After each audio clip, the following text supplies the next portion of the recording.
ಆಂಜನೇಯನಿಗೆ ಯಾವ ದೇವತೆಗಳು ಯಾವ ವರ ನೀಡಿದರು ಎಂಬುದನ್ನು ನೋಡೋಣ ಬನ್ನಿ. ಮೊದಲನೇದು, ಸೂರ್ಯದೇವರು ಹನುಮಂತನಿಗೆ ತಮ್ಮ ತೇಜಸ್ಸಿನ 1% ತೇಜಸ್ಸನ್ನು ವರವಾಗಿ ನೀಡಿದರು. ಇನ್ನು ಎರಡನೇದು, ಯಮರಾಜ ಅವರು ಹನುಮಂತನಿಗೆ ಯಾವತ್ತೂ ಅವರ ಶಿಕಾರಿಯಾಗುವುದಿಲ್ಲ ಎಂದು ಸಾವಿನಿಂದ ತಪ್ಪಿಸಿಕೊಳ್ಳುವ ವರ ನೀಡಿದರು. ಇನ್ನು ಮೂರನೇದು, ಕುಬೇರನು ಹನುಮಂತನಿಗೆ ಯಾವ ಯುದ್ಧದಲ್ಲಿಯೂ ಯಾರೂ ಅವನನ್ನು ಸೋಲಿಸಲು ಸಾಧ್ಯವಿಲ್ಲ ಎಂಬ ವರವನ್ನು ನೀಡಿದರು. ಇನ್ನು ನಾಲ್ಕನೇದು, ಶಿವನು ಆಂಜನೇಯನಿಗೆ ಯಾವುದೇ ಅಸ್ತ್ರದಿಂದ ಅವರು ಸಾಯುವುದಿಲ್ಲ ಎಂಬ ವರವನ್ನು ನೀಡಿದರು. ಇನ್ನು ಐದನೇದು, ಇಂದ್ರ ಹನುಮಂತನಿಗೆ ಅವರ ವಜ್ರಾಯುಧದಿಂದ ಯಾವುದೇ ತೊಂದರೆ ಆಗುವುದಿಲ್ಲ ಎಂಬ ವರವನ್ನು ನೀಡಿದರು.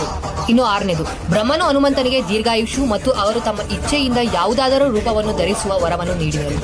ಇನ್ನು ಏಳನೇದು, ವಿಶ್ವಕರ್ಮ ಹನುಮಂತನಿಗೆ ಅವರು ತಯಾರಿಸಿದ ಎಲ್ಲಾ ಶಸ್ತ್ರಗಳು ಹನುಮಂತನ ಮೇಲೆ ಯಾವುದೇ ಪರಿಣಾಮ ಬೀರುವುದಿಲ್ಲ ಎಂಬ ವರವನ್ನು ನೀಡಿದರು. ಇನ್ನು ಎಂಟನೇದು, ವರುಣದೇವರು ಹನುಮಂತನಿಗೆ 10 ಲಕ್ಷಗಳ ವರ್ಷಗಳ ವಯಸ್ಸಾದರೂ ಅವರು ನೀರಿನಿಂದ ಸಾಯುವುದಿಲ್ಲ ಎಂಬ ವರವನ್ನು ನೀಡಿದರು.